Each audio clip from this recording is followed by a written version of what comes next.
Wrapper से नेता बने बालन शाह की राष्ट्रीय स्वतंत्र पार्टी नेपाल में सरकार बनाने के लिए पूरी तरह तैयार है। पार्टी ने नेपाल के आम चुनाव में भारी बहुमत से जीत हासिल की है, जिससे राजनीतिक रूप से अस्थिर देश में स्थापित पुरानी पार्टियों का सफाया हो गया है। नेपाल के चुनाव आयोग के मुताबिक आरएसपी ने उन 165 सीट में से 119 सीट पर पहले ही जीत हासिल कर ली है, जिनके लिए प्रत्यक्ष मतदान प्रक्रिया के तहत निर्वाचन किया जाता है। तो वहीं प्रतिनिधि सभा के चुनाव में पार्टी 8 अन्य सीट पर आगे है।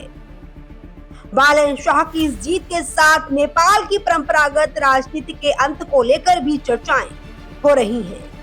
बालन शाह एक रैपर थे, फिर उन्होंने राजनीति में एंट्री ली। उनके समर्थक उनकी स्ट्रक्चरल इंजीनियरिंग की डिग्री और काठमांडू के मेयर के रूप में उनके डेटा संचालित काम करने के तरीके को उनकी सबसे बड़ी ताकत बताते हैं।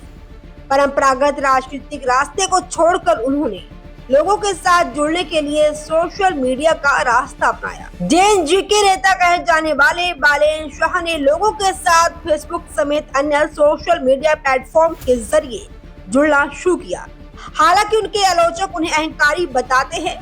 में रहते हुए अवैध अतिक्रमण हटाने और रेहड़ी पटरी वालों के खिलाफ उनकी सख्त कार्रवाई की मानवाधिकार समूह द्वारा आलोचना की गई है। चुनाव में उनकी जीत के बाद ये भी चर्चा तेज हो रही है कि ये कलाकार जिसके पास पारंपरिक कूटनीतिक अनुभव की कमी है, कैसे भारत और चीन जैसे शक्तिशाली पड़ोसियों के साथ नेपाल के संबंधों को संभालेंगे।